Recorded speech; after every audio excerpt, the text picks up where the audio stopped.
What is the one Sony PlayStation classic IP that you would like to see make a comeback? And if it were to come back for next generation, how would you do it? How would you remake some of these classic IPs to make them exciting and relevant for today's new audiences and still satisfy the old school fans of these things? That's what this video is about. Let's put our designer hats on and talk about how to remake some classic PlayStation games. Herman Hulst was interviewed earlier in the week. He said one of the things we want to do is bring back or do something with these IP that we know a lot of people love. Obviously, it got a lot of people speculating, wondering about what is he talking about, what is in development. So I want to talk about this topic more from a standpoint of stuff I think could be cool. I don't necessarily think that everyone that just likes an old title, it's in the commercial best interest to bring that title back. For example, I've talked about SOCOM in the past, and a lot of people say, oh, well, SOCOM, I mean, you know, that's a no-brainer, right? I don't think SOCOM is a really good idea because I think the fan base is so splintered on what they love about it that you may as well just make something new or go buy the guys who make Ready or Not, which is a great SOCOM-esque game, and bring that over or whatever, or maybe buy that developer and make or hire them to make a military version of it because there's SWAT guys in that game. But I wouldn't agree with that, right? Or in Infamous, people are talking about. Godslayer says Infamous, Uncensored Maverick says Infamous. I don't agree with Infamous because even though I get you might love the character, there are so many games now that are proper superhero games with IP that are way more popular that I think to bring it back, it's just not a strong enough license, right? Is what I would say. So, I'm going to have my opinions, but I definitely want to hear yours as well. But let me pitch you my games. And most of these are Sony-owned IP, but some of these are Sony-based games or PlayStation games that nobody's doing anything with that I think would be awesome that they could fucking do as well. So here we go. That's actually interesting. V8 Warrior says, I never cared about Infamous. I played Prototype instead. I'm assuming, I could be wrong, but I'm assuming that Infamous or Prototype will be coming to Game Pass sooner than later because it is an Activision title.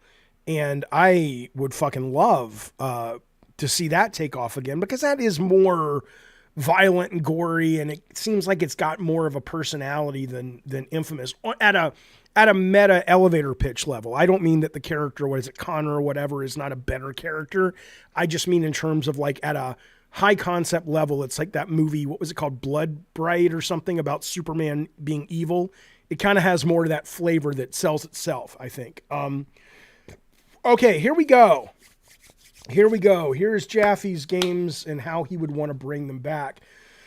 Let us begin with Warhawk. Okay, now I do not think Warhawk means nothing from a standpoint of branding. The first Warhawk was great for its time. I'm going to show you a picture in a second. The first Warhawk was great for its time, amazing tech, but it was a cult hit. The second Warhawk on PS3 was a much beloved game, but it was all multiplayer and it never really became, anything. A lot of it had to do with Sony not having a very robust online environment at the time. But yeah, it was generic. But at the time though, because you could get out of cars and get in planes and, you didn't have a lot of that freedom on console. You had a little bit with Battlefield, but most people on PC knew what that was. But on console, it was relatively new. But this is what I would do with Warhawk. Let me give you my pitch, okay? It would be 100 versus 100 people, right? So you'd have a huge battlefield. And this is the idea. Yes, it's AI. It's not going to be perfect. I didn't spend much time. But here's the core idea. Side one has the red robot. Again, this would be branded. I'm not saying it would actually be a red and blue, but you'd have a red robot and a blue robot. And these guys are fucking massive. And I couldn't get AI to really do this with me, but the guys are too big in here, the humans. But imagine these humans in the robot, but they're now at like, way tinier. Like, they're only 20% the size you see here. So you are able, Pacific Rim robots, but even bigger. So you're able to fight in the robots, go in the robots, sabotage the enemy robots, You're able to go in and take control of certain systems in the robots, like the head, or you can fire off the fist and fly it around. And then you also can steal elements of the enemy robots and then attach them onto your robot to grow your robot. So it may be that it's like this robot's trying to defend the city and this one's trying to destroy it. And everybody here at any time can get in planes and cars and dune buggies and the robots and control them, right? I don't think it's too complicated. And I don't think it would take $1 billion to make the game. Godslayer says there's nothing. The only problem with the game like this would be this. In my opinion, it would be that you would have most people just playing team deathmatch, right? And they're just kind of like, dude, get in the robot. Our robot's dying. You've got to steal the energy cell from the red robot and plug it into the blue. And people are kind of like, no, I want to shoot this guy. It's like, oh, so you want to be careful. With multiplayer games like this, they sound really cool. But they only sound cool in a lot of ways if you're playing them right. If you don't play them right, can you still make it really, really fun? But I think this would be cool. Okay, so that's idea number one. Herman, if you're listening. Good night, Rob the Mod. I hope you're well, buddy. So that's idea number one, to bring back the goddamn PS IP. Okay. Okay, moving on. This is a missed opportunity, and this was on PS2. I'm showing you Microsoft Flight Sim, not because I want Sony to make Microsoft Flight Sim, but this game looks so good visually, and it is such a hard fucking game to play. A, because it's buggy as fuck, and B, because it's simply it's buggy as fuck, and it's also just intentionally hardcore. I don't want to play this game, and I don't want to tell Sony they need to make their version of this game. But I want to look how good that looks, right? Look how good that looks. But I want to direct your attention to another game called Sky Odyssey. Sky Odyssey was a PS2 game, and it was simply about the fun of flying. And it wasn't a simulator, and it doesn't mean that it needs to be as simple as this. But the idea of an easy-to-control plane, yeah, there's some depth, and you can grow and get better, blah, blah, blah. But really cool scenarios for flight, I think would really fucking be awesome. And well, Jaffe, what does that mean? Well, here's an idea. Again, this AI is not perfect.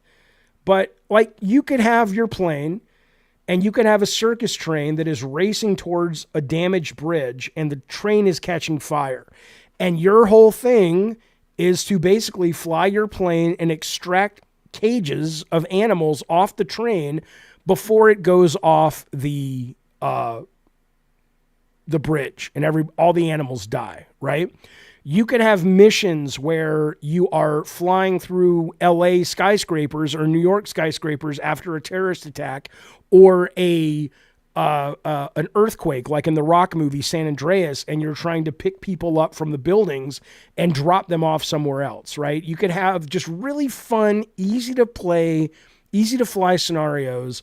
I would want to bring back Sky Odyssey. I think this would be fucking awesome. Okay, that's my second idea. Now, I want to talk to you about Twisted Metal for a moment. So Twisted Metal, Swapfire, one of our members who has the game Swapfire here, actually made a demo for me when I was talking about making Twisted Metal, but making it omnidirectional. Because I think the biggest problem with Twisted Metal is that the ability to move the vehicles in interesting ways pales so much in comparison to what people are used to in shooters.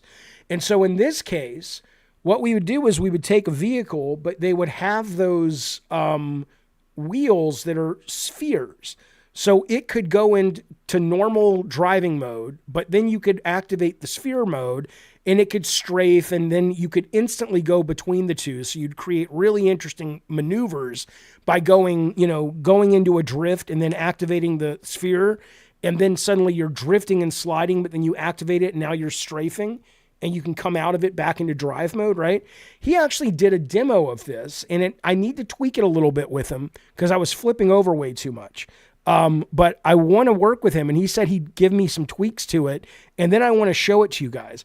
Yeah, so Brett Moore says it sounds like Arkham Knight Batmobile. A little bit. Not exactly, though, because if I remember in that game, there was a very clear delineation of when the Batmobile was in this mode and that mode. But to me, this would be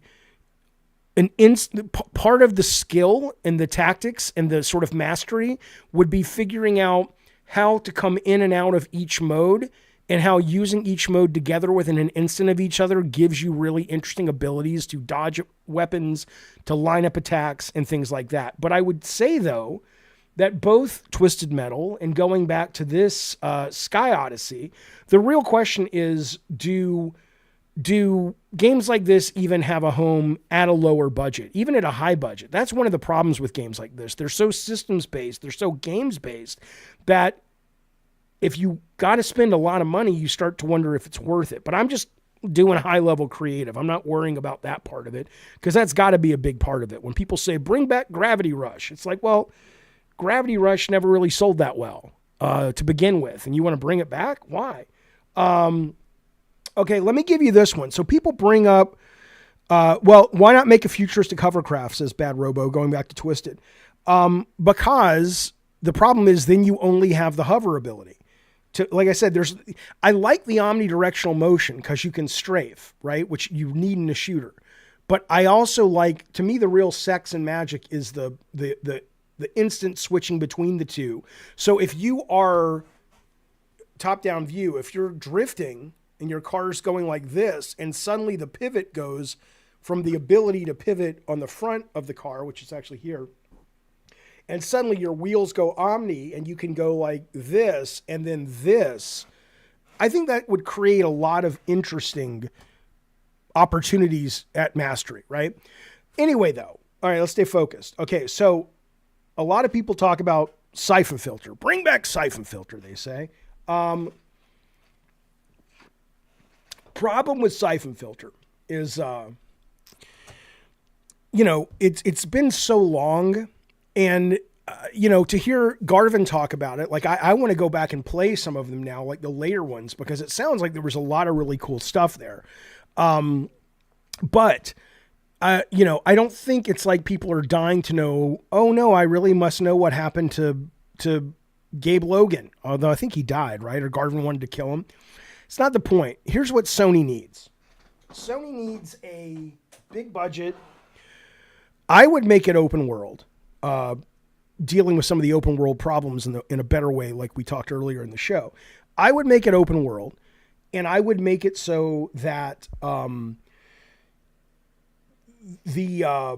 so it's like an open world James Bond, which I know they're doing that, or I think they're doing that. But I think the idea of getting on a plane and flying to Milan and then flying to Egypt and then having a car chase up the mountains in the Himalayas, just having a real globe-trotting kind of adventure, but it's open, I think would be awesome. But here's the main thing you got to have. You got to have a little juice to it, right? Super AAA, super expensive. And this is an idea, and I just want to be clear on this, because I would never take someone else's idea.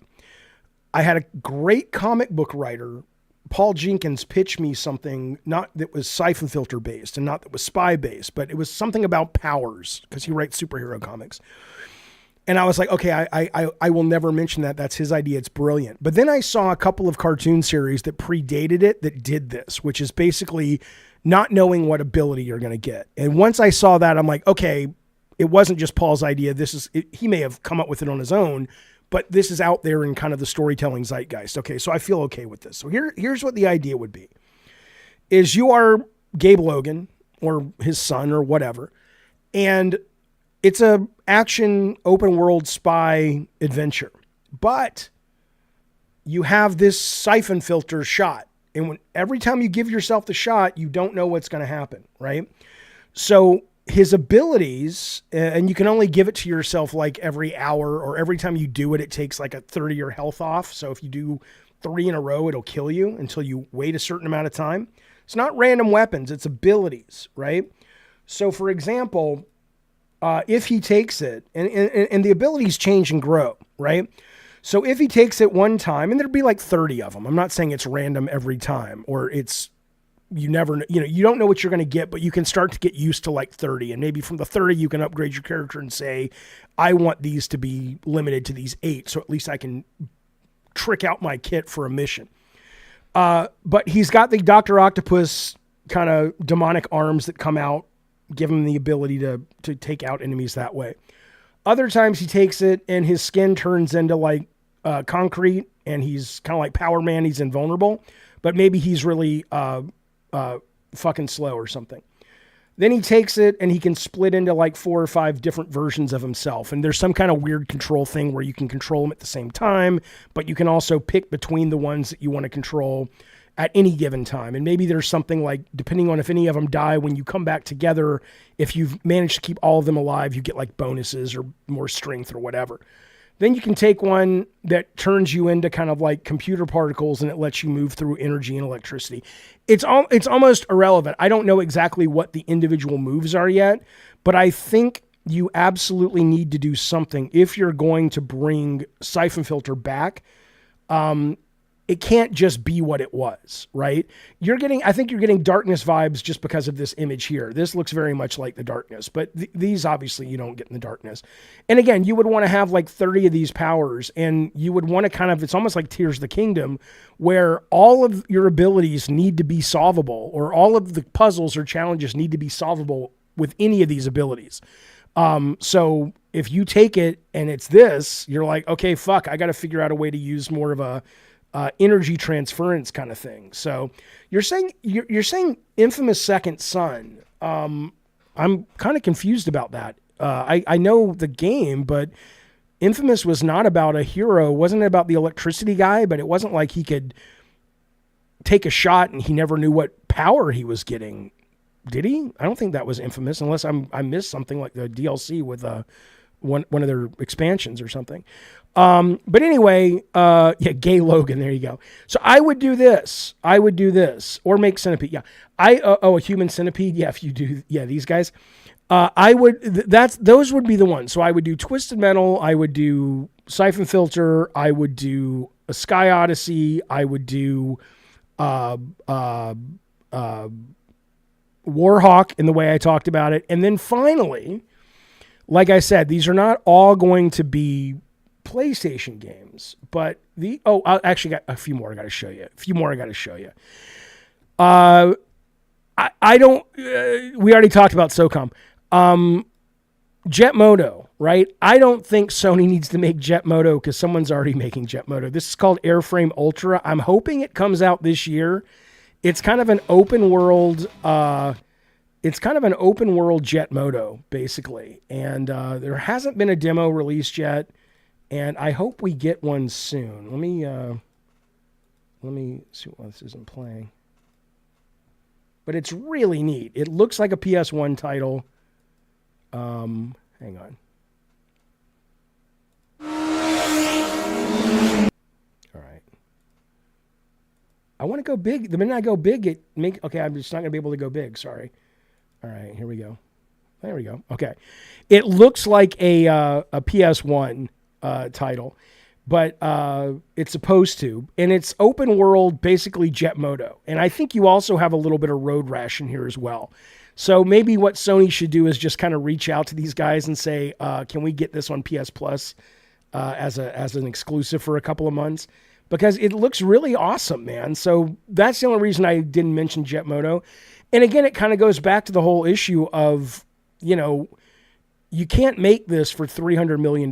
You may not even be able to make this for $50 million. The real question is that in Sony's interest, right? I mean, to make something, I understand fans would like it, but they're in such a high cost business now that what do they care if they make a game for $3 million and they make, $25 million in profit? Like, what does it matter? Right? I would love to see them open up more of a boutique publishing label within PlayStation so they have their own agenda and it doesn't have to be tied, because movie studios do that. And I'm not quite sure what their incentive is for a movie studio to have like a boutique label that releases under $10 million movies. But for some reason, it's a business model that has worked for that industry for a very long time.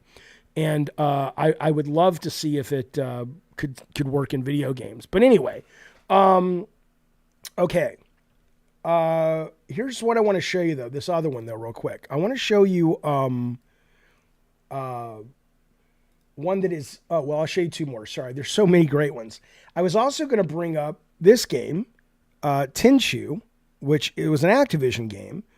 But there's really... Tenchu was like the first big stealth console game. You played a ninja, blah, blah, blah. But there's no real reason to make Tenchu because basically we've got Assassin's Creed Shadows coming out, which I'm very excited for. I'm very, very excited for.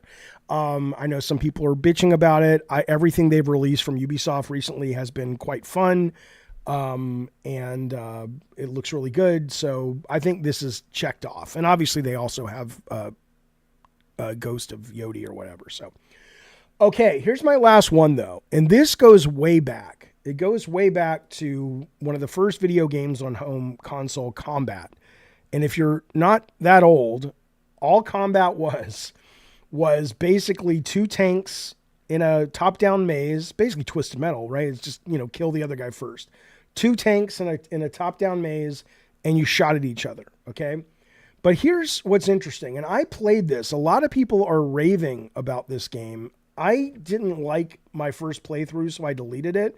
It's called Striftat, and it's a 1v1 shooter. And there's tons of maps, and it's just you versus one other guy. And I was amazed to see this appear on so many coolest games of the year list. It makes me need to go back and try it. Again, because all I found myself doing was just looking for the guy, and we both stood in a line and pressed the trigger as fast as we could. Apparently, there's more depth there. I just didn't see it. So imagine, here's what I'm proposing. You go to Atari, you say, give us the rights to Combat. It's 1v1 like this, but here's the twist. At any time, it's still you 1v1 with the same opponent. But at any time, you never know when there's going to be like a reality shift, and you're going to go from on foot like this to being in Twisted Metal cars, to being in tanks, to being in giant robots, to being in attack helicopters, to being in F-14 jets fighting each other, or biplanes and like World War I biplanes. And so it's all about you versus the other guy and the same guy and whittling down their health bar across a variety of maps, but you never know what actual combat scenario you're going to find yourself in, because it can change in an instant. Swapfire says Battle Shift. Is that the name of the game I'm saying, or is that there is a game that already does this? Because if there is, I want to play it. I want to play it badly because I think it sounds really, really, really cool. But this Straftat apparently is good, and I don't think it costs that much. But the demo left me cold. But I would very much like to play this now that people are saying, no, you got to give it another try. It's not Gulag in Call of Duty, though. They're not with the twist, baby. Not with the twist. How do games get a green light at PlayStation? Is there some kind of committee? I haven't been there in a very long time. My understanding is that it is that now. It's like you'll pitch a game. You've obviously got to get your studio behind it.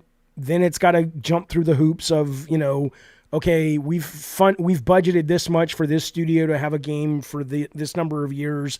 We don't know what it is yet. Okay, let's go to the committee who sits around and decides, is that checking all the boxes we have to check? But again, like somebody was saying, where's the A24 of publishers? Yeah, I would love to see that. But that's just me. I don't understand why. I'm trying to think what they're calling. A24 is its own thing, but there are a number of movie studios that have these boutique outfits, and I would love to know how they can justify caring about such a small profit compared to a huge profit from a big movie like Wicked. But I'd love to see if games could survive that too. Okay. All right. Well, good luck, Da Vinci's. That's great. I told you. Let me know. It might be nice to give it a read like we've talked about. Okay. All right. Those are my ideas for games that I think Sony should revisit.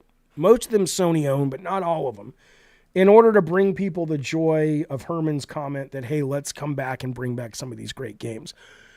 I've seen in the chat, you guys are talking about Resistance. What's really hard about some of those PS3 era games is that you don't know why they didn't do well, right? You don't know, like Resistance was fine, Killzone was fine, but they never achieved kind of that great sales status.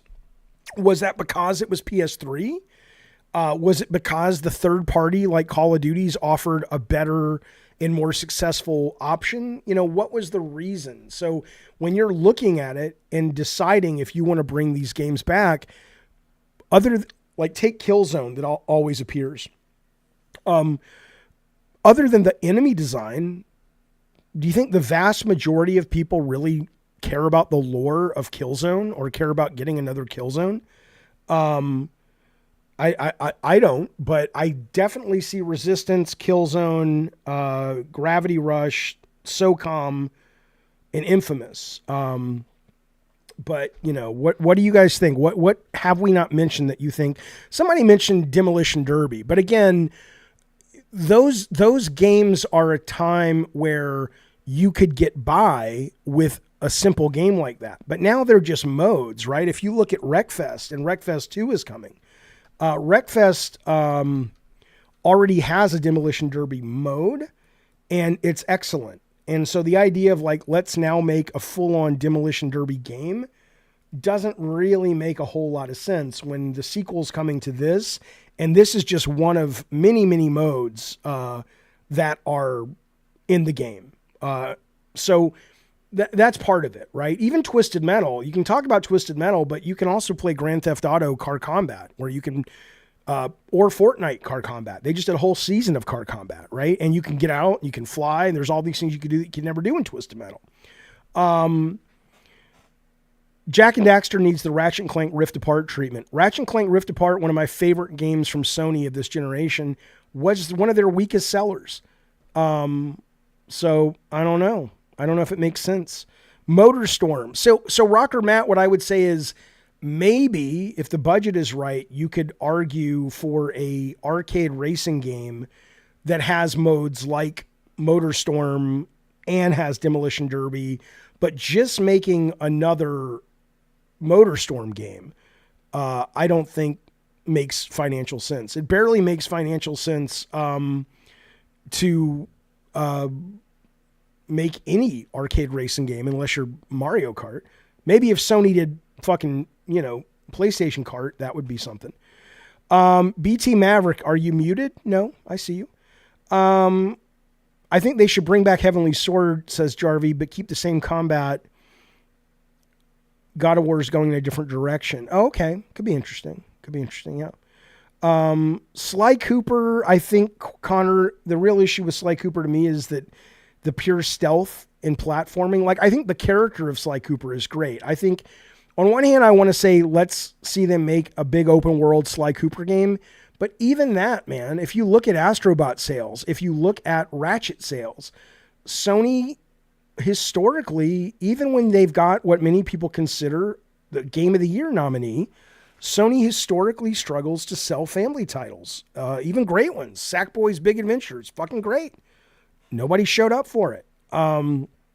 So I don't know if they're ever going to get out of that. I thought Astro would get them out of that, and I'm very curious to see what the sales are over the holidays. But I thought Astrobot would be, because enough time has passed between the nostalgia for the adults that now have kids, that it would start to become a bigger family brand. But at least what we saw with the last sales figures is it's done well, and it didn't cost that much comparatively, but it wasn't some big hit.